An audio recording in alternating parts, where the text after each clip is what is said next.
আজকে স্বামীর হক নষ্ট হয়ে যায়, আগে স্ত্রীর হক আগে নষ্ট হয়ে যায়। ও যুবক, একটু তেলের কান্ডা লাগা, শোনো। এক নাম্বার হলো সতীত্বর আমানতদারি রে। আজকে আমার মন বলে সিলেটের জমিনে কয়টা নারী পাওয়া যাবে, কয়টা যুবক পাওয়া যাবে? কারণ রাসূল তো নিজেই বলেছে যে ব্যক্তি দুইটা জিনিস আমার কাছে জামিনদার হয়ে যাবে, আমি নবী তার হাত ধরে জান্নাতে নিয়ে যাব। এক নাম্বার হলো দু গালের মধ্যবস্তু জিহ্বা, আর একটা দু পায়ের মধ্যবস্তু যেটা হলো স্ত্রীলিঙ্গ পুরুষ লিঙ্গ। এই দুইটা জিনিস যে ব্যক্তি অপচয় করবে না, খোদার কসম, খোদার কসম, আমার নবী ওয়াদা করেছে আমি নবী তারে হাত ধরে জান্নাতে নিয়ে যাব। জোরে বলেন না সুবহানাল্লাহ। রাসূল নিজে ওয়াদা করছে এই দুইটা জিনিস আমার কাছে জামিনদার হয়ে যাবে, যে আমি এই লজ্জাস্থান একমাত্র স্বামী ব্যতীত আর পৃথিবীর কোন পুরুষের কাছে বিলিয়ে দিব না। আমি স্ত্রী এবং স্বামী ব্যতীত, স্ত্রী ব্যতীত অন্য কারোর কাছে যাব না। এইটা ওয়াদা যে ব্যক্তি করেছে, যে ব্যক্তি আমানতের খেয়ানত করে নাই, খোদার কসম রাসূলুল্লাহ ওয়াদা করেছে। আমার যুবক বাবারা, অনেক যুবক ভাইয়েরা বসে আছেন, রাসূল নিজে ওয়াদা করেছে আমি নবী তার হাত ধরে জান্নাতে নিয়ে যাব। এখন রাসূলুল্লাহর সঙ্গে জান্নাতে যেতে চান কি? কে একটু হাত তোলেন।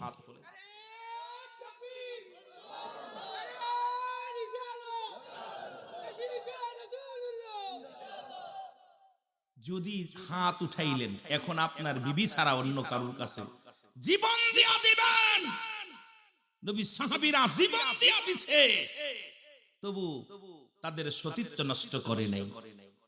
মা সুমাইয়ারও দেখছেন অবস্থা, প্রথম শহীদ হয়েছিলেন মা সুমাইয়া। আহা, আবু জেহেলে যখন তাকে নির্যাতন করা শুরু করেছিল, উলঙ্গ করে তার তলপেটে মুসলমান বল্লভ ঢুকিয়ে দিয়েছিল, তবু ঈমান দেয় নাই। কারণ পৃথিবীর মধ্যে জীবন দিয়া গেছে, ঈমান দেয় নাই। জোরে বলেন না মারহাবা। আর আমাদের মেয়েরা এখন বলা লাগে না, এমনি ওরা নিজেরাই প্রস্তুতি। নাউজুবিল্লাহ বলেন না, আরো জোরে বলেন নাউজুবিল্লাহ। এর মাহফিল দিয়া যদি একটা মানুষ হিদায়াতের মধ্যে আসে, তাহলে আমাদের মাহফিল সার্থক। মাহফিল দিয়া শুধু ওয়াজ করবো আর টাকা কামাইবো, আপনাদের কাছ থেকে নিয়ে যাবো, আর আপনাদেরকে একটু সুর দিয়ে যাব, মোটামুটি তারে নারে দিয়া বুঝাই চলে যাব, এটা চিন্তা করে আসি নাই। কথা এখনো শুরু করি নাই।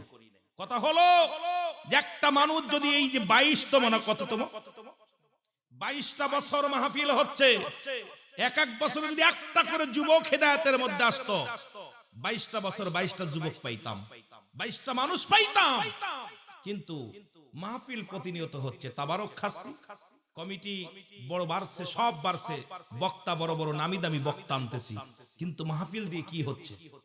মাহফিল দিয়ে কি হচ্ছে? আগে ছিল মানুষের মসজিদ ছিল কাঁচা, ঈমান ছিল পাকা, এখন মসজিদ হইছে পাকা, ঈমান একেবারেই ফাঁকা। জোরে বলেন ঠিক কিনা? ঈমান নাই বললে চলে। ব্যক্তির জীবনের অমূল্য সম্পদের নাম হলো রূহু, আর মানব জীবনের অমূল্য সম্পদের নাম হলো ঈমান। রূহবিহীন যেমন বডির কোনো মূল্য নাই। এখনই আপনি মারা যান, আমার বাবারা কবরবাসীর স্মরণে মাহফিলটা, যদিও যুবকদের উদ্যোগে সুন্দর একটা মানে কল্পনা করছি, এলাকার সকল মুর্দা গানের জন্য সবের একটা সুযোগ পাইছেন। মারহাবা বলেন না, আর একটু জোরে বলেন। আপনি আমি দেখতে শুনতে আমাদের সভাপতি সাহেবকে বসছে, সব সুন্দর আছে, রুহুটা নাই। উনাকে কি বলবে? কি বলবে? লাশ। কি বলবে? মরহুম বা মরহুমা। মহিলা হলে মরহুমা, পুরুষ হইলে মরহুম। কি আশ্চর্যজনক! মাইকে অ্যানাউন্স করতেছে আপনাদের ইমাম সাহেব, উনি নামাজ শেষে বলতেছে, গ্রামটার নাম কি? কামারকান্দি জমিনের আমাদের সভাপতি সাহেবের নাম কি যেন বলল? ইসলাম উদ্দিন ভাই ইন্তেকাল করছে আজ সকাল সন্ধ্যা 7টায় ইন্তেকাল করছে। ইন্না লিল্লাহি ওয়া ইন্না ইলাইহি রাজিউন। জোরে বলেন ঠিক কি না? এইবার কি বলবে? মরহুমের জানাজার নামাজ আগামী কাল সকাল 10টায় অনুষ্ঠিত হবে। জোরে বলেন কি বলবে? একটু জোরে বলেন না, কি বলছে? আস্তে না জোরে কইবেন? আরে আমি মরছি, উনার মরার দরকার নেই, আপনি মরেন। হাসি আসে? মরার কথা শুনলে হাসি আসে? ওই ব্যক্তি সবচেয়ে বড় মুনাফিক। মরণের ভয় যার ভিতরে নাই,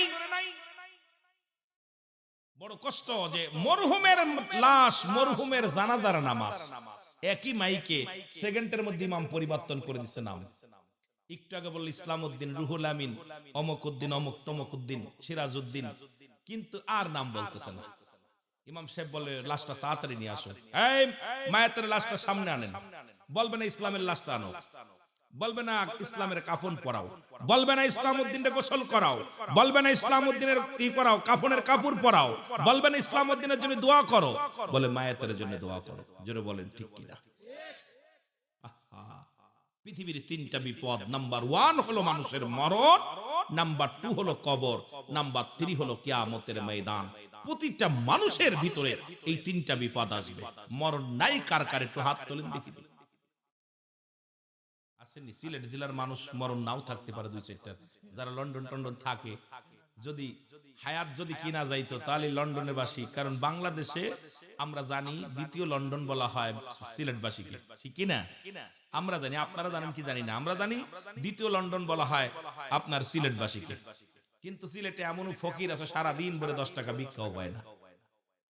অনেকের ঘর নাই, বাড়ি নাই, অনেক অসহায় রাস্তায় পড়ে আছে, আবার অনেকের বাড়িতে থাকার মানুষ নাই। জোরে কোন ঠিক কিনা? অনেকের লন্ডন প্রবাসী, আমেরিকা প্রবাসী, আপনার জাপান, ফ্রান্স, অনেক বড় বড় রাষ্ট্রে তারা আছে, কিন্তু দেখা যায় বাড়ি পড়ে আছে, অনেক সুন্দর সুন্দর বাড়ি পড়ে আছে, কিন্তু এই বাড়িতে থাকার মতো মানুষ নাই। আবার অনেকের আছে থাকার মানুষ আছে কিন্তু ঘর নাই, থাকার জায়গা নাই। মানুষ আছে, থাকার জায়গা নাই। এই জন্য আমার বাজানেরা, সর্বশ্রেণী মানুষই এই সিলেটের জমিনে আছে।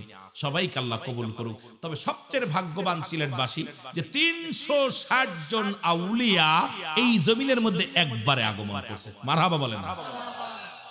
আর এই জামানা যে নষ্ট হবে তার একটা প্রমাণ করে দিয়ে গেছেন আপনার সাহেব কেবলা। উনি বলছে বাঁচাও ইমান, বাঁচাও দেশ, সাহেব কেবলার নির্দেশ। তার মানে শেষ জামানায় ইমানও চলে যাবে, দেশও ধ্বংস হয়ে যাবে। এখন দেশের যে 12টা বাজতেছে, উনি ইন্তেকালের আগেই ভবিষ্যৎবাণী দিয়ে গেছে। কারণ আল্লাহর ওলিদের কাছে আসে ইলহাম, নবীদের কাছে আসে ওহী। জোরে বলেন ঠিক কিনা? এই আরো জোরে বলেন ঠিক কিনা? নবীদের কাছে আসে কি? ওহী, আর ওলিদের কাছে আসে ইলহাম। বর্তমান জামানায় নবীদের জামানা শেষ, নবীদের দরজা বন্ধ, এখন চলতেছে বেলায়েতের জামানা। সেই বেলায়েতের শ্রেষ্ঠ কামেল মুকাম্মেল ছিল আমার আপনার পীর, এই অত্র এলাকার সাহেব কেবলা, যিনি ভবিষ্যৎবাণী করে গেছেন বাঁচাও ইমান, বাঁচাও দেশ, সাহেব কেবলার নির্দেশ। একটা নির্দেশ দিয়ে গেছেন, সেটা হলো এই দেশের উপরে শগুনের নজর পড়বে, এই দেশের মানুষ ইমান হারিয়ে ফেলবে, এই দেশের মানুষ মূর্তি পূজা করবে, এই দেশের টুপিওয়ালা দাড়িওয়ালা মূর্তি পূজা করবে, এদেশের দাড়িওয়ালা টুপিওয়ালা নামাজ ছেড়ে দিবে, এদেশের দাড়িওয়ালা টুপিওয়ালার ঈমান নষ্ট হয়ে যাবে। এই জন্য সে ভবিষ্যৎবাণীটা দিয়ে গেছে, এমন একটা সময় আসবে ঈমানও বাঁচাইতে হবে, দেশও বাঁচাইতে হবে। জোরে বলেন ঠিক কিনা? আমার মনে হচ্ছে আপনারা কষ্ট পাচ্ছেন। আল্লাহর ওলিদের কথা একটু বিফলে যায় না। ওলিরা আপনার মতো আমার মতো মনোক্তি কথা বলে না। তারা ইলহাম যখন হয়, ওলিদের কাছে ইলহাম আসে। কি আসে? ইলহাম আসে, ইলহামের মাধ্যমে কথা বলে। সুতরাং তারা আপনার মতো আমার মতো মনোক্তি কথা বলে না। তারা নিরাপত্তা পালন করে, মুরাকাবা মুশাদা করে, তখন রব্বে করিমের তরফ থেকে তাদের কাছে একটা ফয়সালা দিয়ে দেয়, এটা হবে। তা আমি তাকায় দেখতেছি সারা বাংলার অবস্থা, যেভাবে পাপ, যেভাবে জিনা ঢুকছে, আজকে বাংলাদেশ প্রতিটা বাড়ির মধ্যে জিনা, ব্যভিচার। আর এমন কোন বাড়ি নাই সন্তানের হাতে নির্যাতিত বাবা হচ্ছে, মায়ের হাতে সন্তানের হাতে মা নির্যাতিত হচ্ছে, সন্তানের হাতে বাবা নির্যাতিত হচ্ছে, ভাইয়ে ভাইয়ে মিল নাই। আজকে ঘুষ, সুদ, এমন কোন বাড়ি নাই যে সুদের কারবার নাই, এমন কোন বাড়ি নাই যে ঘুষের কারবার নাই। যদি বলেন কেন, আপনার ছেলে যখনই বড় অফিসার হচ্ছে, ও চেয়ারে বসে বসে লক্ষ লক্ষ টাকা ঘুষ নিচ্ছে। জোরে বলেন ঠিক কিনা? এরা মানুষ হতে পারে না। এই জন্য ছোট্টবেলা থেকে শুনতাম, বাবাই বলতো মানুষের মতো মানুষ হতে হবে, দাদাই বলতো মানুষের মতো মানুষ হতে হবে, উস্তাদ বলতো মানুষের মতো মানুষ হতে হবে, মন বলতো আমি কি গরু, আমিও তো মানুষ। এখন বুঝতে পারি কেন বলতাম। এখন বুঝি যে মানুষ হয়ে আজকে যে সমস্ত বিদেশ থেকে পিএইচডি করে ডক্টর ইঞ্জিনিয়ার হয়ে দেশে এসে যারা চেয়ারে বসে যাদের ঘুষ ছাড়া কলম চলে না, এরা মানুষ হতে পারে না, এরা অমানুষ। যারা বলেন ঠিক কিনা? যার থেকে পিএইচডি করে এই বাংলাদেশে এসে এই সমস্ত জানোয়ার গুলো তারা অমানুষ হয়ে গেছে। যদি বলেন কেন? বৈশা বৈশা তারা ঘুষ খাচ্ছে, সুদ খাচ্ছে। এরপরে আবার কিছু শিক্ষক দেখলাম বর্তমান বাইর হয়েছে, টাকার লোভে অনেক ছাত্র পাস করা প্রতিজ্ঞা দিয়েছে, আমাকে টাকা দাও 2000 করে আমি পাস করাই দিব।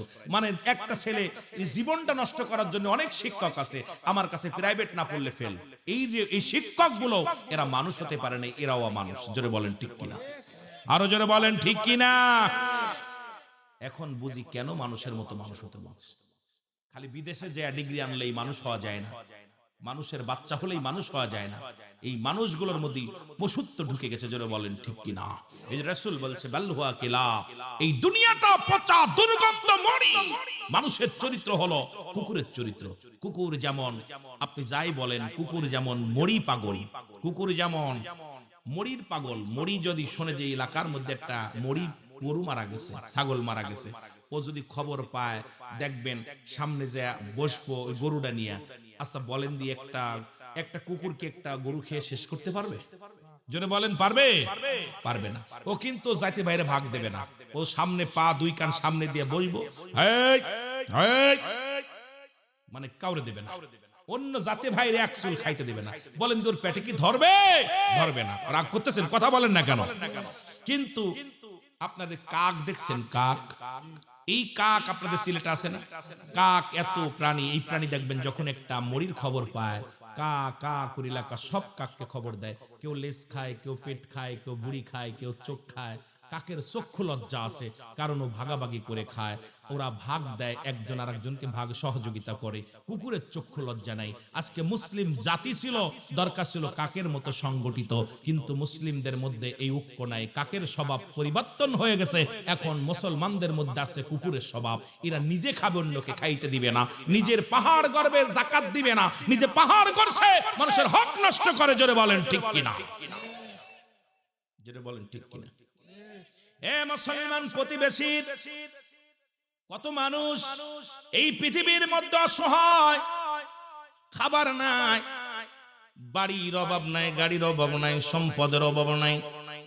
আল্লাহ এত সম্পদ দেওয়ার পরও বাড়ির কাছের মানুষগুলো অনাহারে আছে। তুমি হাজি মানুষ, হজ করছো, কিন্তু এদিক খেয়াল করো নাই। একটা কথা আমার মনে পড়ে গেল কথা বলতে যাইয়া, যদিও আমি আলোচনা এদিকে যেতে চেয়েছিলাম না।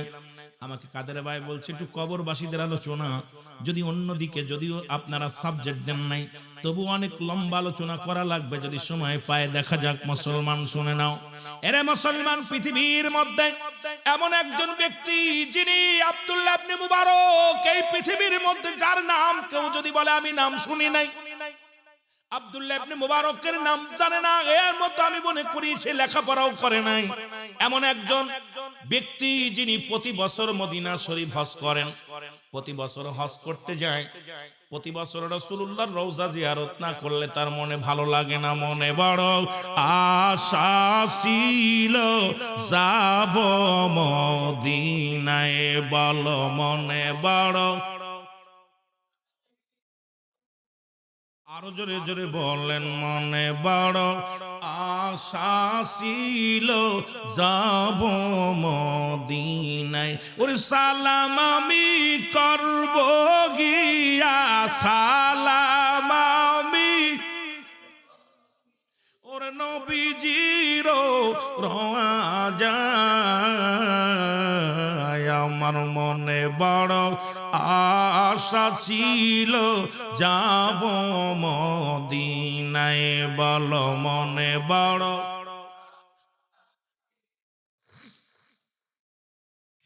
আরব সাগর পাড়ি দিব, নাই তোমাদের তরি,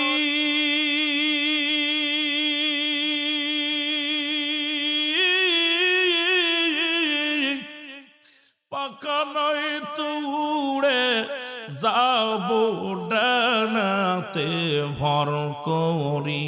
ওরে আশায় আছে সম্বল নাই, আশায় আছে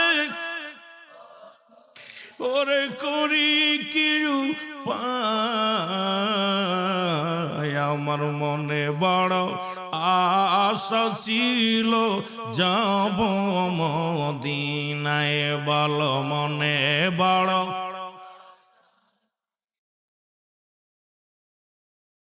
কে যাও ভাই আমার কান্দি বাসি সোনার মদিনা,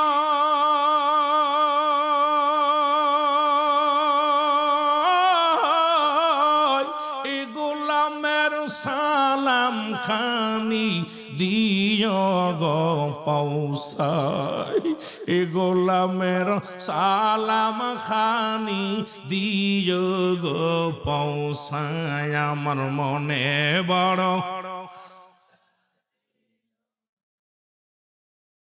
বাজান চোখের পানি ছেড়ে কান্দেন, আমার মনে বড় সালাম আমি করব গিয়া সালাম এর নবীজির রওজায়, আমার মনে বড় এ দুনিয়ার মুসলমান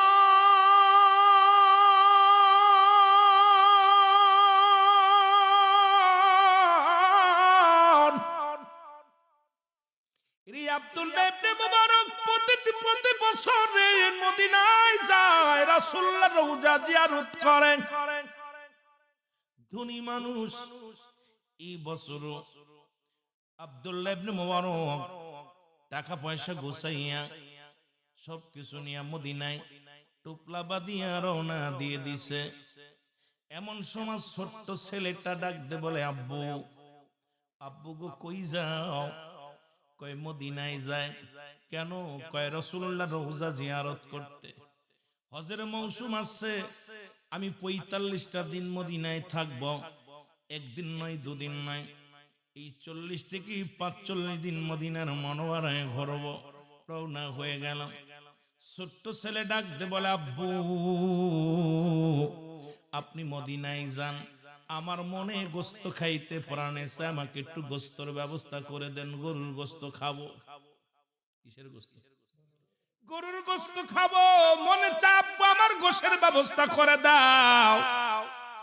আব্দুল্লাহ ইবনে মুবারক বলে, বাবা আমি তো মদিনায় যাই, এখন তোমার মনে কেন গোস্ত চায়, প্রাণে কেন গোস্ত চায়? ডাক দে বলে, আমার আব্বু যখন মক্তব থেকে আসতেছিলাম, ওই মক্তবের পাশে একটা বাড়ি গরুর গোস্ত রান্না করেছে, সুন্দর ঘ্রাণ বাইর হয়েছে রে আমার আব্বু। ওই ঘ্রাণটা আমার নাকে যেয়ে লাগছে, আমি ওদের বাড়ি গেলাম। বাড়ি যাওয়ার পর দেখি রান্না করে খাইতেছে, আমি তাদের কাছে চাইলাম, এত ঘ্রাণ, সুস্বাদু ঘ্রাণ বাইর হয়েছে, ওই গোস্তের ঘ্রাণটা নাকে যেয়ে লাগছে। আমি নিজের লোভ সামলাতে না পেরে আমি ওদের বাড়িতে গেলাম। বাড়ি যা চাইলাম, সালাম দিলাম, সালাম দিয়া বললাম আমাকে একটু গোস্ত দাও। উনি বললেন না, আমাকে দেয় নাই, আমার বাবা গোস্ত পরানে চাইছে, আমাকে গোস্ত নে দাও, গোস্ত খাবো। আব্দুল্লাহ ইবনে মুবারক ডাকতে বলে, বাজান দাঁড়াও, একটু অপেক্ষা করো, আমি ঘুরে আসি। উনি রওনা হয়ে দিলেন। বাড়িতে যে সালাম দা, আসসালামু আলাইকুম। ওয়ালাইকুম আসসালাম। বাড়ি কেউ আসেননি? কয় আসি। এই বাড়ি কি গরুর গোস্ত রানছেন? বলে হ্যাঁ। আপনারা কি গোস্ত আনছেন? বলে হ্যাঁ। রান্না করেছেন? বলে হ্যাঁ। আমার ছেলে আইছিল নি? বলে হ্যাঁ। আমার ছেলে কি গোস্ত চাইছিল? বলে চাইছিল। বলে আপনারা দেন নাই কেন? কয় না দেই নাই। আপনি কি জানেন না প্রতিবেশীর হক রব্বুল আলামিন যারা ব্যবহার করছে প্রতিবেশীর হক বিষয়? সুতরাং আমার বাড়ির পাশে আপনি বাড়ি, আমার ছেলেও মুসলমান, আপনিও একজন মুসলিম, সুতরাং আপনি গোস্ত রান্না করেছেন, আমার কলিজার টুকরা সন্তান আছে, তাকে একটা টুকরা দিতে পারতেন, কিন্তু আমি দেন নাই। কেন দেন নাই? বলে কেন দিই নাই এর জবাব আমি তোমারে কেমনে দিব রে মোবারক? আমি তোমারে কেমনে দিব? কারণ তোমার কাছে এই কথা বলে লাভ নাই, কারণ তুমি তো আমাদের খবর রাখো নাই। জোরে জোরে চিল্লায় বলা যাবে না আল্লাহু আকবার।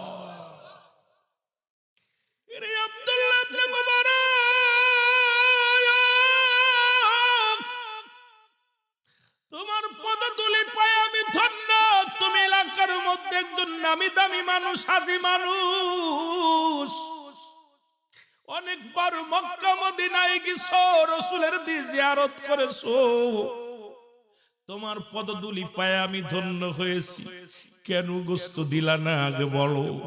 বলে এ মোবারক রে, আজ 3টা দিন আমার ঘরের মধ্যে কোনো খানা নাই, আমার 5টা ছেলে মেয়ে ক্ষুধার যন্ত্রণায় ছটফট করে রে। প্রতিদিন আমি মদিনায় যাই, কাজের জন্য যাই, শহরে যাই, কোন মানুষ আমারে কাজ দেয় না। সন্ধ্যা হয়ে গেলে আমি ফিরে আসি বাড়ি, শূন্য ব্যাগটা নিয়ে আসি। প্রতিদিন আজকে যখন আমি কাজে বাইর হলাম, আমার ছোট ছেলেটা কান্দিয়া কান্দিয়া ডাকতে বলে, বাবা আমরা মনে হয় আর বাঁচবো না, আজ 3টা দিন একটু পানিও নাই, খাবারও নাই। বাবা গো, তোমার কলিজার টুকরা সন্তান বুঝি আর বাঁচবে না, তোমার ছেলে মারা যাবে গো বাবা, আজকে যদি খাবার না আনো বাবা,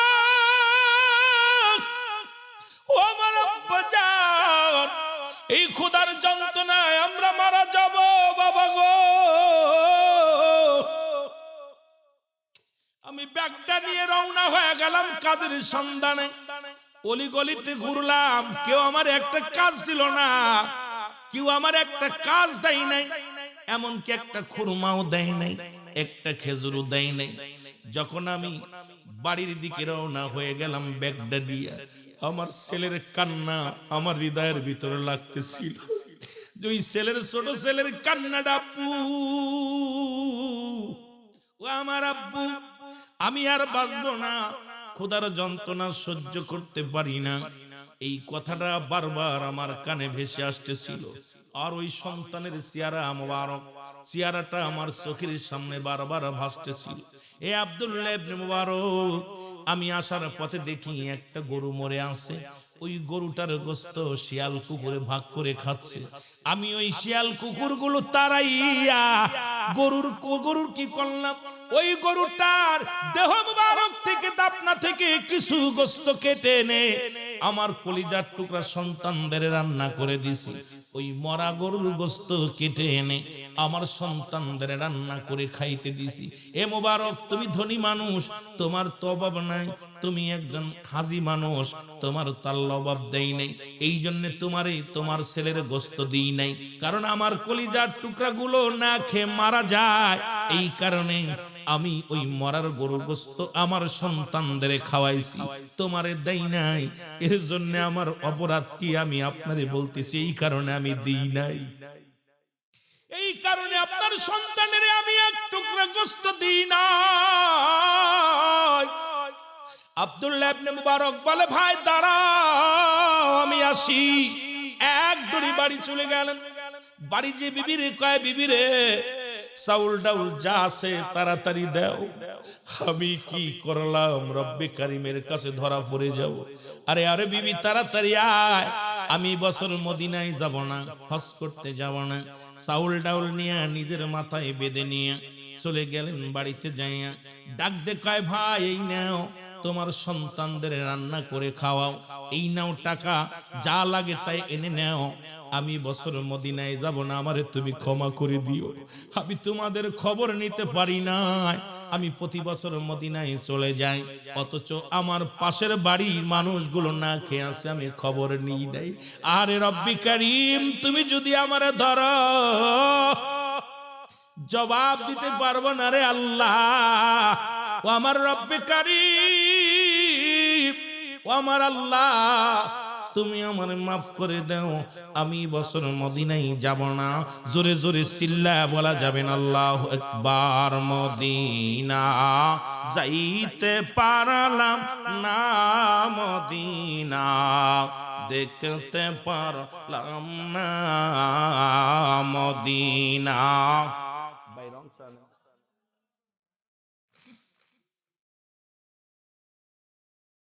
আরো জোরে বলেন, মদিনা যাইতে পারলাম না, মদিনা। বাজান একটু জোরে জোরে আওয়াজ দিয়ে বলেন, মদিনা যাইতে পারলাম না, মদিনা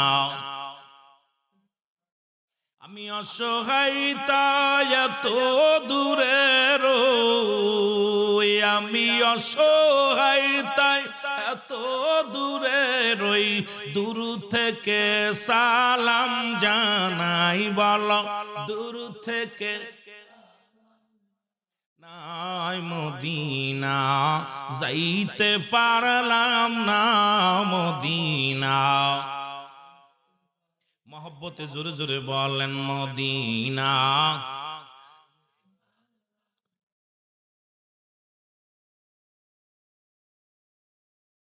মদিনার নাম কত মধু,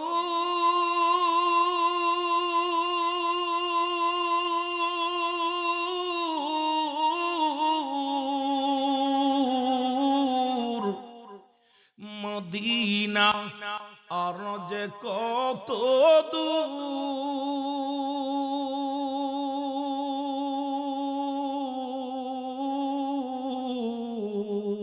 ওই মদিনার পথের দুলি বলো, ওই মদিনার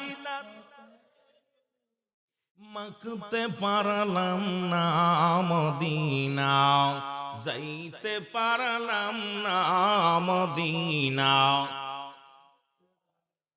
বাবারে মদিনার পাগল হন না, যদি একবার কপালে খুইলা যায়, আহা কপাল খুইলা গেলে যে ব্যক্তি হজ করলে আল্লাহ তারে মাসুমের মাসুম বানাই দিল নবী রওজা জিয়ারত করলে। মারহাবা বলেন না। মদিনা যাইতে পার,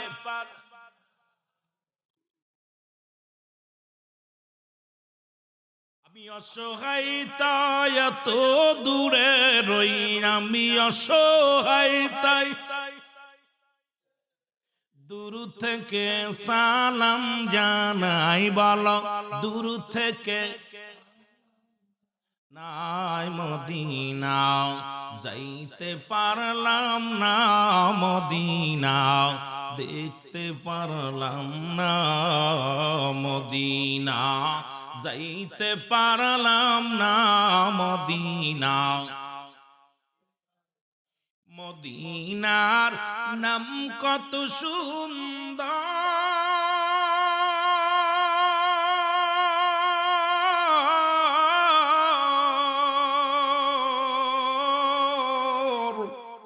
মদিনা কেড়ে সে অন্তর,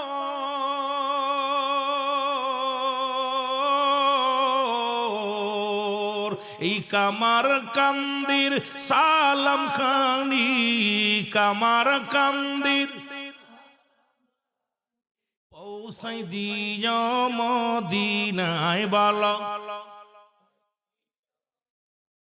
নাই মদিনা যাইতে পারলাম না, মদিনা দেখলাম না, মদিনা যাইতে পারলাম না, মদিনা আমি অসহায় তাই এত দূরে রই, ভালো অসহায় তাই দূর থেকে সালাম জানাই বলো, নাই মদিনা যাইতে পারলাম না, মদিনা। এ দুনিয়ার মুসলমান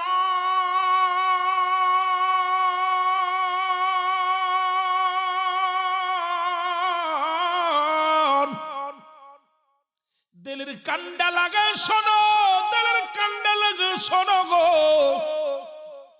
ডাক দি বলে আব্দুল্লাহ ইবনে মুবারক রে, ও মুবারক তুমি আমার সব কিছু দিয়া দিলা। মুবারক কয় আমি দুনিয়ার মধ্যে যাক আমি বছর মদিনায় যাব না, তোমার বাচ্চাদের ভালো মন্দ খাওয়াও বলিয়া মুবারক মদিনা গেলেন না। ৪৫টা দিন পরে হাজী ভাইয়েরা দেশে ফিরে আসছে, সবাই মোবারকের বাড়িতে হাজির। মহল্লার হাজিগুলো এসে বলে, হাজী সাহেব আপনি এমন পাষাণ্ড হয়ে গেলেন, একই তাঁবুর মধ্যে নামাজ পড়লাম, একই তাঁবুর মধ্যে ঘুমাইলাম, একই জায়গা দিয়ে নবীর রওজা জিয়ারত করলাম, আপনি কবের ফ্লাইটে আসলেন, আমাদের তো বললেন না, না বলে চলে আসলেন। মুবারক কয় খোদার কসম রে, আমি এবছর মদিনায় যাই নাই, এবছর হজ করতে যাই নাই। এরম ডাকতে বলে হাজিরা, ডাকতে বলে মুবারক তুমি হাজি মানুষ মিথ্যা বলো কেন গো? একই তাবুর মধ্যে খাইলাম, একই তাবুর মধ্যে ঘুমাইলাম, একই জায়গা কত না সময় কাটালাম, তুমি আমাদের থুয়ে চলে আসছো, আর এখন বলো আমি যাই নাই, কেন মিথ্যা বলো? মুবারক কয় খোদার কসম করে বলি আমি বছর মদিনায় যাই নাই। কয় তপ করলাম একসাথে দৌড়াইলাম, একসাথে ঘুমাইলাম, একসাথে খাইলাম। কয় না না, আমি বছর মদিনায় যাই নাই। রব্বে কারিম ডাকতে বলে মুবারক রে, ও মুবারক শোনো গো, এলহামের মাধ্যমে জানায় দেয় মুবারক রে শোনো, এই বছরে তোমার দানের ওসিলায়, ও মুবারক এই বছর মক্কা মদিনায় যত হাজি আছে সবার হজ আমি আল্লাহ তোমার ওসিলায় কবুল করে নিছি। জোরে জোরে চিল্লায়া বলা যাবে না মারহাবা। এরে আমি আজকে বাংলাদেশে অসংখ্য মানুষ আছে রে, বারবার মদিনায় যায়, বারবার লন্ডন যায়, বারবার দেশ ভ্রমণ করে, কিন্তু ইউনিয়নের মধ্যে গ্রামের মধ্যে কত যুবক না খেয়ে জীবন যাপন করে, কত মায়ের একটা শীতের কাপড় নাই, কত মায়ে খাবার খাইতে পারে না, রমজান মাসে একটা খেজুর খেয়ে রোজা রাখে, কত মা একটু পানি খেয়ে রোজা রাখে। খবর নেও নাই তোমার মতো ধনী রব্বে কারিমের কাছে কি জবাব দিবা? আজকে আল্লাহ তোমারে ধন সম্পদ দিছে, দুনিয়ার মধ্যে বাড়ি গাড়ি করছো, দুনিয়ার মধ্যে বড় অফিসার হইছো, কিন্তু প্রতিবেশীর খোঁজ নিলা না। তুমি কেমন মানুষ একটু খবর নিলা না রে মুসলমান, নিলা না, একটু খবর নাও না। ইশারের নামাজটা পড়িয়া 40টা বাড়ি ঘর, ইশারের সালাত আদায় করিয়া আশপাশে যত বাড়ি ঘর দৌড় আছে একটু খবর নাও, কে কোন হালাতে আছে। তুমি তো বাত মুসলমান ধনী মানুষ, ওই শীতের মধ্যে তুমি কি করল না, দরজাটা দিলা, মুসলমান গেট লাগাইয়া শুয়ে রইলা ঘরের মধ্যে। এমন অসহায় আছে সারা রাত আগুন তাপাইতেছে, মুসলমান আগুন জ্বালাইয়া, এই আগুন জ্বালাইয়া সারা রাত কাটাইতেছে, এক টুকরা কাপড়ও নাই, সে গায়ে দিয়ে ঘুমাবে রে মুসলমান। আল্লাহর কাছে কি জবাব দিবা? জবাব তুমি দিতে পারবা না, জবাব তুমি দিতে পারবা না, কারণ যে কোনো মুহূর্তে দুনিয়া থেকে চলে যাবা, ধনী বলেও দুনিয়া থেকে বিদায়। ধনী গরিব যেই হও না কেন একই জায়গা, বাদশাহ ফকির হ্যায় সবকো একই ঠিকানা। বাদশাহ, ধনী, গরিব, প্রধানমন্ত্রী, 3 বারের সফল মন্ত্রী ছিলেন মাননীয় খালেদা জিয়া নাকি। উনি মারা গেছেন, ওনারা কোথায় রাখছে? কবরে। আহা, আপনি মারা গেলে, আমি মারা গেলে সব ওই মাটির কণ। এই জন্য 1 নাম্বার বিপদ হলো মানুষের মরণ, 2 নাম্বার বিপদ হলো কবর, 3 নাম্বার বিপদ হলো কিয়ামতের ময়দান। এর মরণের কথা বলতে গেলে বড্ড ভয় হয়। আল্লামা মুফতি আমজাদ আলী সাহেব একটা কিতাবে লিখলেন, কিতাবের নাম বারে শরিয়াত। এই কিতাবের মধ্যে উনি লিখতে যা বললেন, দুনিয়ার মানুষ শোনো, মানুষ যখন সাধারণ মৃত্যুবরণ করে 70টা উটের গায়ের চামড়া জবাই না করিয়া উল্টো দিকে টান দিয়া লবণ আর মরিচ লাগায় দিলে যতটুকু যন্ত্রণা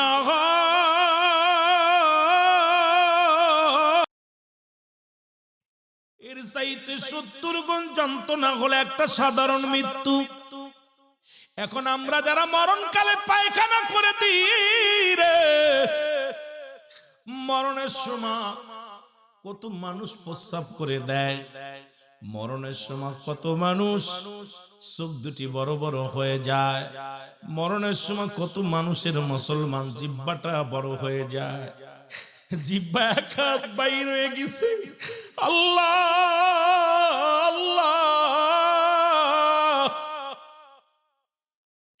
কত মানুষের কাপন পরাইলাম, কত মানুষের দাপন করলাম রে, ওই মরণের সময় পায়খানা প্রস্রাব করে দিছে।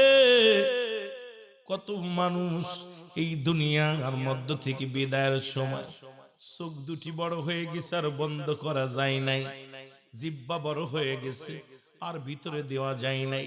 হাইরে মরণ, মরণ থেকে পালানোর কোনো পথ নাই, মরণ থেকে বাঁচার কোনো উপায় নাই, মরণ থেকে নিস্তার পাওয়ার সম্ভাবনা নয়। একমাত্র স্রষ্টার মৃত্যু নাই, সৃষ্টির মৃত্যু আছে।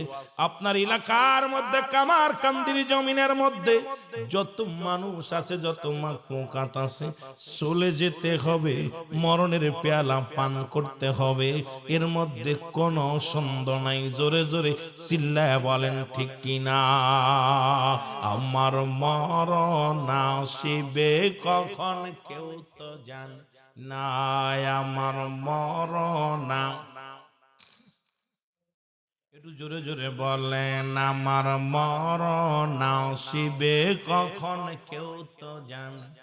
এ আমি চলে যাব, আমায় তোমরা বইলা যাইও না, আমি চলে যাব।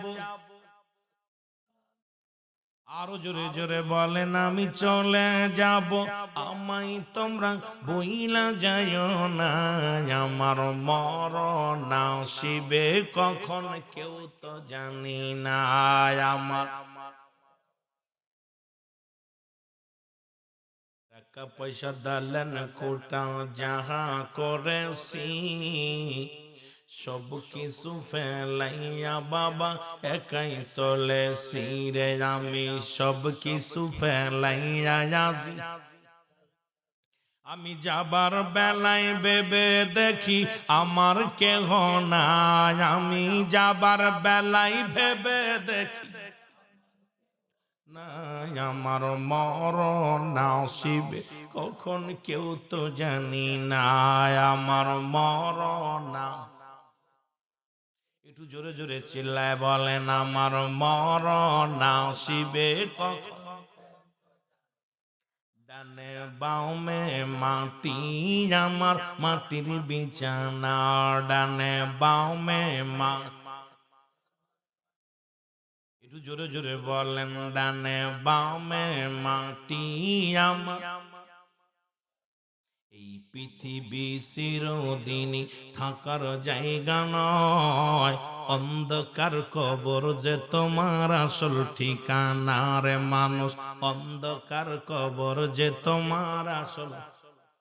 এ আমি চলে যাব, আমায় তোমরা ভুইলা যেও না, আমি চল না, ডানে বামে মাটি আমার মাটির বিছানা, ডানে বামে। খন্দি বুড়া হয়ে মরবেন কোন গ্যারান্টি আছে? কথা কন। এখানে যারা বইছেন, যুবকরা যারা বইছেন, বুড়া হয়ে মরবেন কোন গ্যারান্টি দিতে পারেন? আরো জোরে বলেন, পারেন? সব শেষ করল মান আলাইহা, সব শেষ করে দিবে কে? আরো জোরে বলেন কে? বিশ্বাস আছে কার কার? বিশ্বাস আছে কার কার? একটু জোরে হাত তোলেন না। আয় হায়, জ্ঞানী মানুষ এত দেরি হবে কেন? সব শেষ করব কে? আল্লাহ। এ দুনিয়ার মুসলমান গভীর মনোযোগ। পৃথিবীর মধ্যে আসার একটা সিরিয়াল আছে, যার কোন সিরিয়াল নাই রে। দেখা যায় বাবা জিন্দা, সন্তান দুনিয়ার মধ্যে নাই। কত বাবা তার সন্তানের দাফন করাইলো, কত বাবা তার মেয়ের দাফন করাইলো, কত বাবা কলিজার টুকরা সন্তানের নিজ হাতে দাফন করাইলো, নিজ হাতে মাটি দিল। আবার কত সন্তান বাবার লাশটা কাঁধে নিয়ে কবরে রাখলো। ও যুবক শুনে নাও, দেখা যায় বাবার কাঁধে সন্তানের লাশ, সন্তানের কাঁধে বাবার লাশ, দাদার কাঁধে নাতির লাশ, নাতির কাঁধে দাদার লাশ। বুড়ো দাদা বেঁচে আছে, নাতি নাই। দাদা হাঁটতে পারে না, বিছনায় পড়ে আছে, নাতিরে মাটি দিতে হয়। কারণ রব্বে কারিম কখন যেন কারমিল মালাকুল মউত যেন কখন পাঠায় দেয়, কখন যেন আপনার কাছে চলে আসে, ধরা পড়ে যাব, বাঁচানো সম্ভব নয়। ও যুবক বন্ধুরা, শুনে নাও, শুনে নাও। তাই তো লোকমান হাকিম ২৬ জন নবীর কথা কুরআনুল কারীমের মধ্যে উল্লেখ আছে। এর মধ্যে আরেকজনের কথা আছে যার নাম লোকমান হাকিম, যারা পৃথিবীর মধ্যে এত মুসলমান এই যে জায়গাতে যাইতো তামাম পৃথিবী ঘোরাঘুরি করলো। এর মুসলমান জঙ্গলের মধ্যে যায়, জঙ্গলের গাছগুলো ডেকে বলে, ও লোকমান তুমি আমার নিয়ে যাও, আমাকে নিলে অমুক অমুক রোগ সেরে যাবে, তুমি আমাকে নিয়ে যাও, আমাকে নিয়ে গেলে অমুক রোগটা সেরে যাবে। ও লোকমান তুমি আমারে নিয়ে যাও, আমারে নিলে তোমার এই রোগটা ভালো হয়ে যাবে। লোকমান তুমি আমারে নিয়ে যাও, এই রোগের ওষুধ সেরামি ওষুধ, আমাকে সেবন করলে সেরে যাবে। লোকমানে কিন্তু সারা পৃথিবী ঘুরে ঘুরে বন জঙ্গলায় কাটায় আর চিন্তা করে রব্বে কারীম যদি আবে হায়াতের মতো কোনো কিছু পায় রে, যদি কোন জঙ্গলের গাছ আমাকে ডাকতে বলে, লোকমান তুমি আমার নিয়ে যাও, জীবনে মরণ হবে না। সারা দুনিয়ার মধ্যে ঘোরাঘুরি শুরু করলো লোকমান।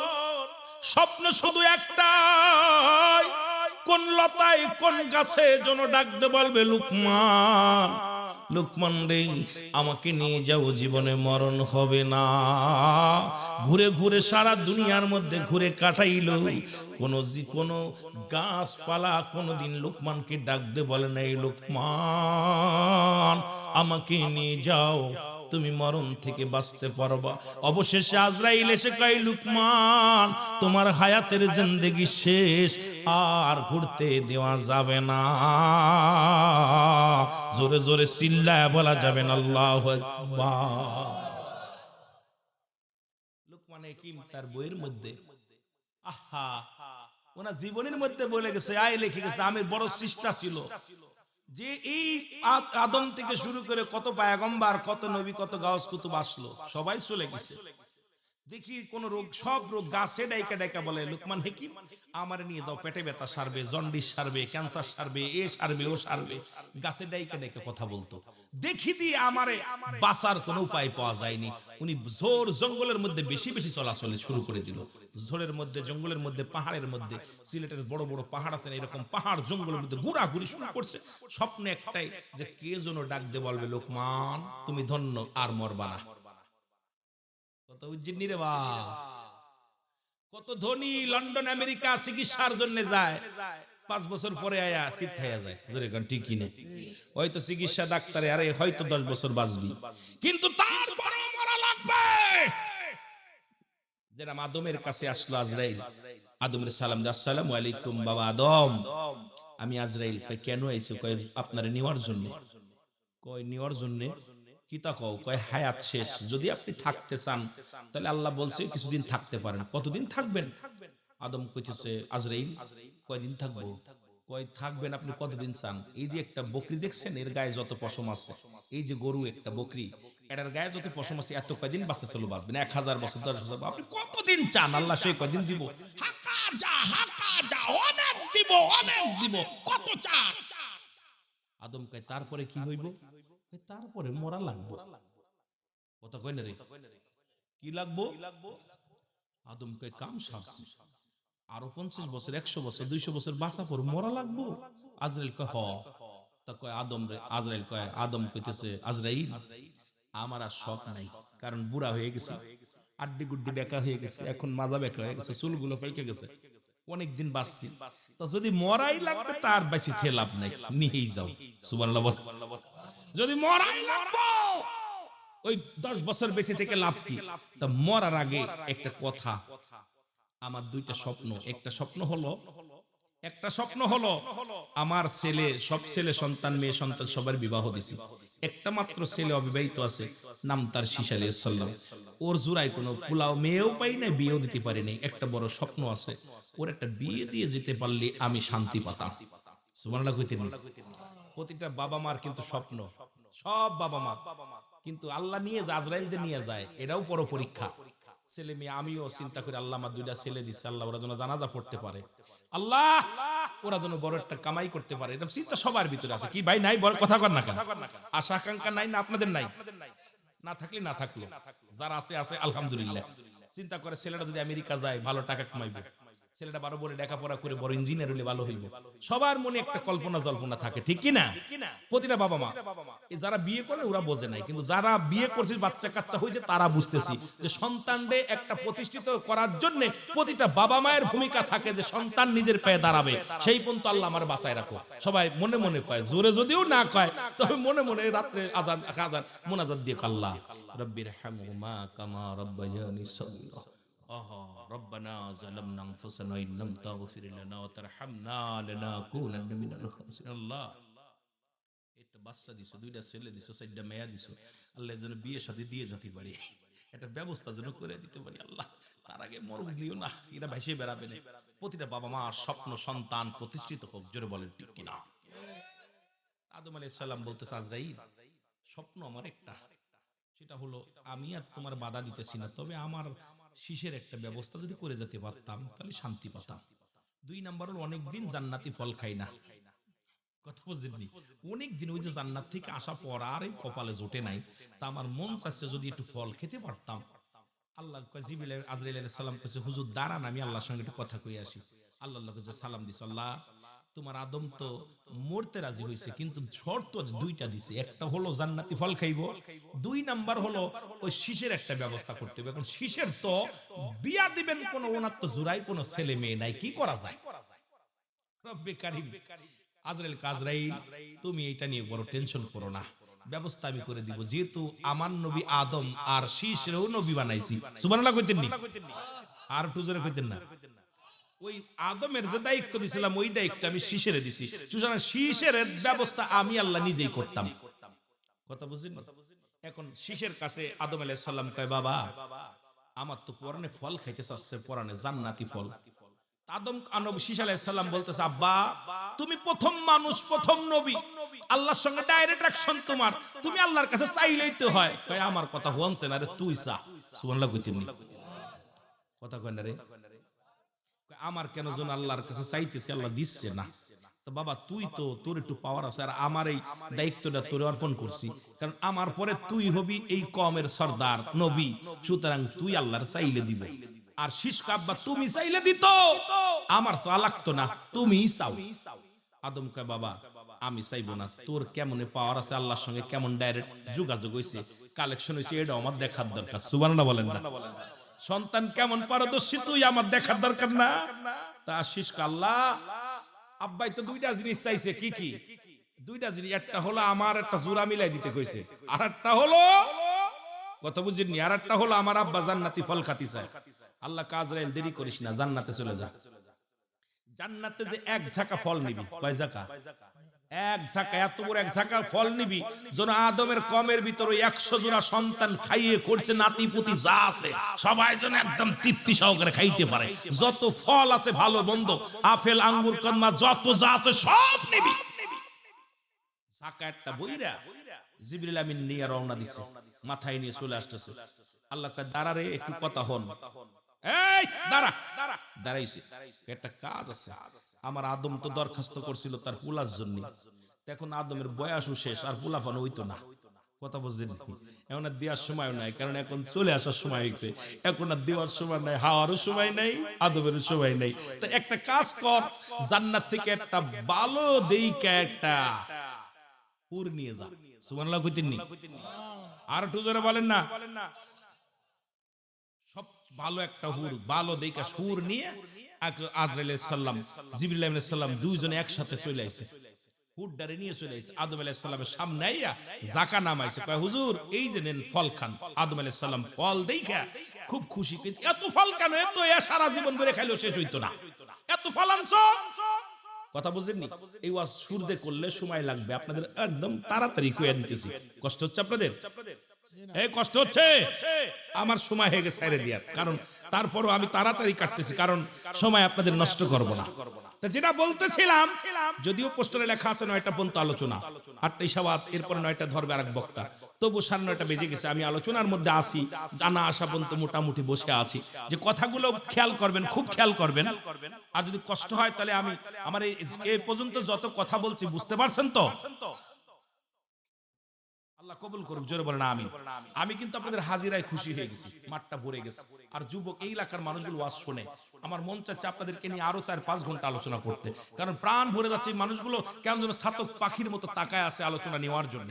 আপনাদেরকে দেওয়ার দরকার অনেক ওয়াজ, যুবকদের দেওয়ার দরকার, বাচ্চাদের দেওয়ার দরকার, মুরব্বীদের দেওয়ার দরকার। আবার বর্তমান যুগের যে অবস্থা, আমি তো রুহুল আমিন সিদ্দিকী বাস্তববাদী বক্তা, বেশিরভাগই বাস্তববাদী নিয়ে আলোচনা করি, কিন্তু ওদিকেও যেতে পারলাম না বিষয়, কারণ সময় চলে যাচ্ছে, দৌড়াইতেছে খালি সময়। আদম নবী বলেন, জিবরিল দে এত ফল আনছো কেন?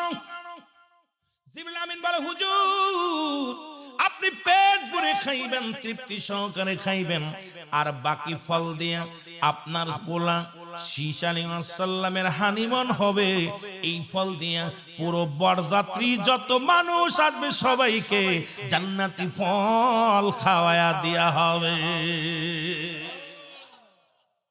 আদমকে কি কোষ, কোনো মেয়েই তো নাই, কমের মধ্যে বিয়ে দিব আমার শিশির, একটা মেয়ে পাইতেছি না, আর তুই আইছিস ফল নিয়ে। কথা বুঝলি কেমন মেজাজটা খারাপ হয় না? আদম কয়, ফল তো আনছুস, আমার বুঝতে বাকি নাই, চলে যেতে হবে, কিন্তু বড় ছেলেটার একটা উপায় করতে পারলাম না। জিবরিল আমিন বলে, হুজুর আপনি নিয়ত করেছেন আপনি আল্লাহর পয়গম্বর, রব্বে কারীমের দরবারে কোনো তফুরন্ত নাই, রব্বে কারীমের দরবারে কোনো অভাব নাই। সুতরাং আপনি কেন চিন্তা করেন? আপনি যে ফল আনছে ফলটাকে গ্রহণ করেন। ফলটা গ্রহণ করছে, এবার দেখে ঝাঁকার পাশে ওরে মুসলমান সুন্দরী এক নারী, যা পৃথিবীর মধ্যে এত সুন্দরী নারীর আগে আসেন নাই। আদম আলাইহিস সালামের নজর চলে গেছে। আদম কয়, ও জিবরিল তোর পাশেও গোপনে দাঁড়ায় রয়েছে ওই মেয়েটাকে।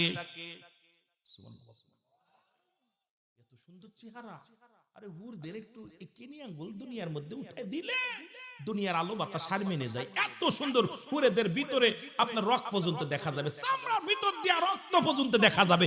এত সুন্দরী আল্লাহ করছে হুরদেরকে, আর এই 70টা করে হুর দিবে একমাত্র ইমানদার বান্দাদের। জোরে বলেন ঠিক কিনা? জান্নাতীদের দিবে।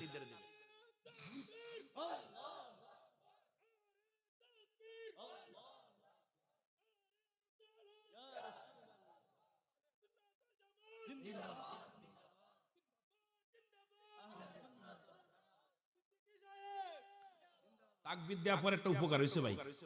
উপকারটা হলো, আমি 5টা গুণের নারী বিয়ের কথা কইছিলাম, একটা গুণ কইছি, বাকি 4টা বাদ আছে। মনে পড়ে গেছে হঠাৎ করে তাকবীর দেওয়া পরে যে আমি তো আপনাদের ফাঁকে দিতে কয়ে গেছিলাম 5টা গুণের নারী বিবাহ করতে, মনে আছে? কিন্তু ভাইয়ের তাকবীর পরে আমার ব্রেনে এসে গেছে, আইরে যুবক তাকবীর দিতেছে, কারণ যুবকদের বিষয় ছিল ভিতরে, হট করে মনে পড়ছে যুবকটা জায়গা মতো গেছে রে, কাম সারছে। এখন আদম আলাইহিস সালাম ডাক দিয়ে কয়, জিবরিল কয়, জি হুজুর। কয়, তোমার পাশে ওই মেয়েটাকে, এরা তো জীবনে পৃথিবীতে দেখি নাই, মনে হচ্ছে জান্নাতের ভিতরে কিছু দেখছিলাম ভাব। সুবহানাল্লাহ কইতে দিন, মনে দেখছিল? আরে আদমরে তো বানায়া জান্নাতে রাখছে, আদম সাল্লাল্লাহু আলাইহি সাল্লাম দেখেই চিনে ফেলছে, এইটা তো জান্নাতের ভিতর দেখছিলাম। এইটা দুনিয়ায় ঘটনা নাকি?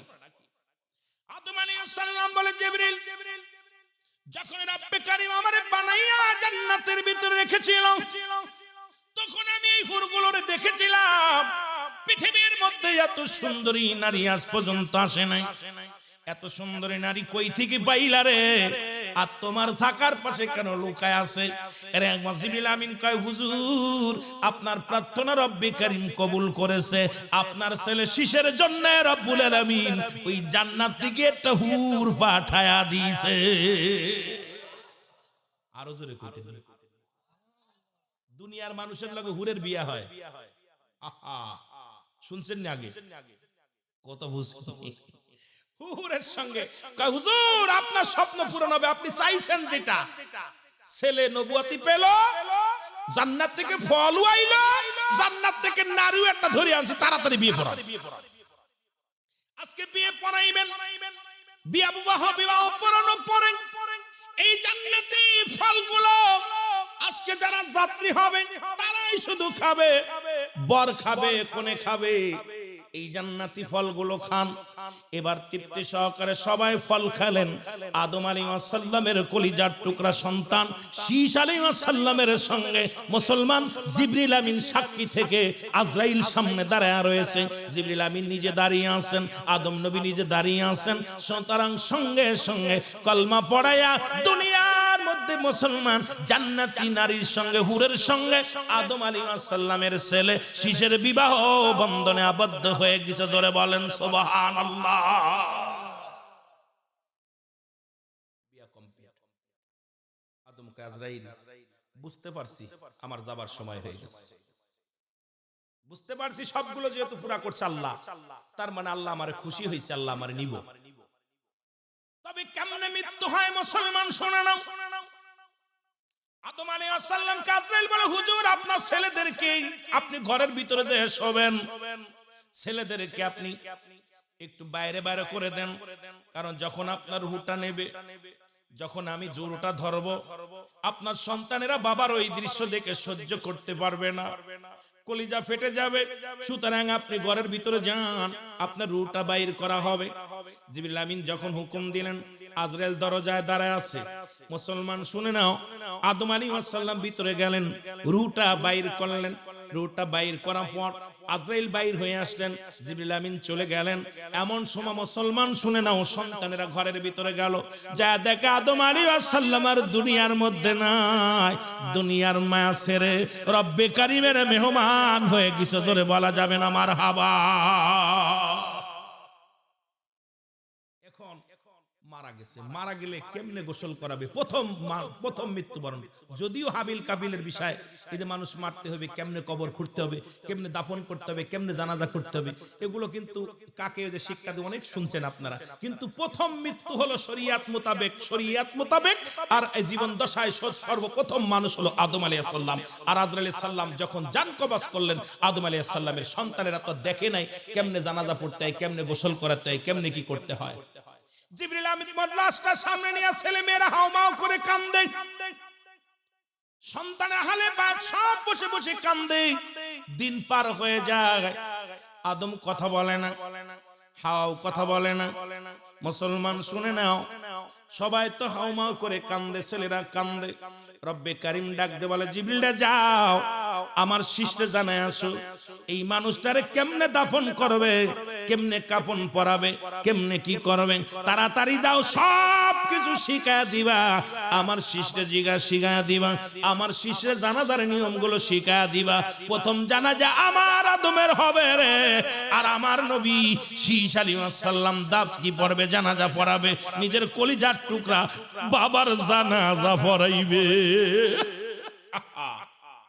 দেখেন না, সন্তান জানাজা পড়াইবে বাবার। আর আমাদের ছেলেরা বারেটে মৌলবি এনে জানাজা পড়ে। আরে একটা ছেলে আলেম বানান, ওই ছেলে যখন চোখের পানি ছেড়ে কানবে, রব্বির হামহুমা কামা রব্বায়ানি সগীর। আরে বারেটে মৌলবি তো কবুল হতেও পারে, নাও পারে। আমার চোখে পানি আসবে টাকা পাইলে, খাবার পাইলে, আর ওর চোখে পানি আসবে হৃদয়ের ভিতর থেকে বাবা মায়ের জন্য, কলিজার ভিতরে যে লাগবে। একটা ছেলে আলেম বানান, নাতিগুলো আলেম বানান। আদম আলাইহিস সালামের কেমনে কাফন পরাবেন? ফেরেশতারা আসলেন, ফেরেশতা দিয়ে জিবরিল দিয়ে ট্রেনিং দিলেন। জান্নাত থেকে পানি আনা হলো, আদম আলাইহিস সালামের গোসল করানো হলো। গোসল করানোর পর জান্নাত থেকে পোশাক আসলো, এই পোশাক আদম আলাইহিস সালামকে পরানো হলো। এবার জানাজার নামাজ জিবরিল আমিন শিক্ষা দিলেন, হুজুর কেমনে জানাজার নামাজ পড়তে হবে, আদম আলাইহিস সালামকে কেমনে দাফন করতে হবে, সব কিছু জিবরিলের মাধ্যমে আল্লাহ রাব্বুল আলামিন শীষ আলাইহিস সালামকে শিক্ষা দিলেন। এই দুনিয়ার মধ্যে প্রথম কবর হলো হযরত আদম আলাইহিস সালামের।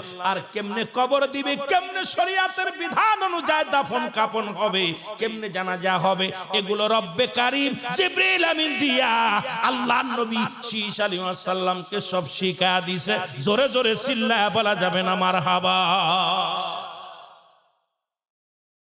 শীষ আলাইহিস সালামকে জিবরিল দিয়ে প্রশিক্ষণ দিলেন, কয়টা তাকবীর দিবি, চার তাকবীর দিবি, কি কি বলবি, সব শিখায়া দিয়েছে কে? জিবরিল আমিন। কারে শিখাইছে? কথা কয় না রে। শীশ আলাইহিস সালামকে পাশে দাঁড়ায় জিবরিল আমিন বলতেছে, হুজুর আমি যা যা করি আপনি তাই তাই করবেন, আমি যেরম যেরম দেখাই আপনি সেরম সেরম দেখাবেন। আদম আলাইহিস সালামের মৃত্যু হয়ে গেল, শীশ আলাইহিস সালাম খেলাফত পাইলেন, আগে থেকেই পাইলেন। এই দুনিয়ার মধ্যে মুসলমান শুনে নাও, এই দুনিয়ার মধ্যে সেও বাঁচতে পারে নাই। আদম থেকে শুরু করে আখির নবী রাহমাতুল লিল আলামিন পর্যন্ত যত পয়গম্বর যত নবীগণ আছেন সবারই মৃত্যুর পেয়ালা পান করতে হয়েছে। কেউ দুনিয়া থেকে বাঁচতে পারবো না, বাঁচার সময় নাই, বাঁচতে পারবা না, কারণ যে কোনো মুহূর্তে মালাকুল মউত চলে আসতে পারে। কারণ এই দুনিয়ার মধ্যে কুরআনুল কারীমের মধ্যে সকল সূরা সকল আয়াত অস্বীকার করতে পারবা, ছোট্ট একটা আয়াত স্বীকার করতে পারবা না। কুল্লু নাফসিন যায়কাতুল মাউত, স্বীকার অস্বীকার করতে পারবেন? কে কে পারবেন? কেউ পারবেন না। আমার বাবারা, আমার গভীর মনোযোগ, যে কথাটা বলি দিলের কান্ডা লাগায় শোনো। আমার বা দাদু ভাইয়েরা শোনেন, বলতেছিলাম 5টা গুণের নারী। কয়টা গুণের? জোরে বলেন, কয়টা গুণের? এই আদমের মৃত্যু নিয়ে, শিশের জীবনী নিয়ে, অন্যান্য মৃত্যুর বিষয়ে কথা বললে রাত চলে যাবে, আপনাদের লস হবে। কয়টা গুণ? 5টা গুণ। নাম্বার 1 যেটা ছিল নবীর মায়ের মধ্যে ছিল, যেটা আমাদের গাউসে পাক আব্দুল কাদের জিলানী মায়ের মধ্যে ছিল, যত নবীগণের মা বোন মাদের মধ্যে ছিল। নাম্বার 1, 1 নাম্বার হলো সতীত্বর আমানত নারী। 2 নাম্বার হলো পর্দাশীলতা নারী। মারহাবা বলেন। আর একটু জোরে, আস্তে না জোরে কইবেন। 2 নাম্বার হলো পর্দাশীলতা নারী। আজকে পর্দার বিধান নাই, বক্তার বাড়ি পর্দা নাই, ইমামের বাড়ি পর্দা নাই, পীর সাহেবের বাড়ি পর্দা নাই। পীর সাহেবের মেয়ে যাইবার মুসলমান হিন্দুর লগে, এমনও পীর সাহেব আছে আমার জানা মতে। ওরে মুসলমান, একবার নয় দুবার নয়, মেয়েটা 2 বার লাভ ম্যারেজ করছে। মুসলমান শুনে না, হিন্দু ছেলের লগে। নাম হলো তপন, বরের নাম তপন। বললাম নামটাও বলে গেলাম। মুসলমান এখন যদি বলি পীর সাহেবের নাম, ফেতনা বাঁধবে, বলবো না। মুসলমান মেয়েকে একবার ধরে আনলেন, আবার চলে গেলেন, কিন্তু একটা পর্দার বিধান না মানার কারণে পীর সাহেবের মেয়েগুলো চলে যাচ্ছে অন্য পুরুষের সঙ্গে হাত ধরে। কারণ আজকে পর্দা নাই, পর্দা নাই। আলেমের বাড়ি পর্দা নাই, আলেমের বউ বাজার করে ল্যাংটা হইয়া, বক্তার বউ বিয়ে, বক্তার বউ মার্কেট করে ল্যাংটা হইয়া। আরে মুসলমান শোনেন, এই জন্য আমি প্রায় বলি, বক্তাকে যখন দাওয়াত দিবেন, আল্লাহর রাস্তে একটু বাড়িতে যাবেন, যা খবর নেবেন, বক্তার পরিবেশ দেখবেন, ওই বক্তার হালাতটা, ছেলে মেয়ে পরিবার পরিজন। আর এবার বিশাল কালার টিভি জুড়িয়া ঘরের মধ্যে বউ দেখে, সারা রাত ভরে সিনেমা দেখে, সিরিয়াল দেখে। আর আমি বক্তায় ওয়াজ করি, এই ওয়াজে কোনোদিন হেদায়েতের মধ্যে মানুষ আসবে না, কারণ আমি নিজে যেটা করি সেটা মানুষকে বলি না, আর নিজে যেটা করি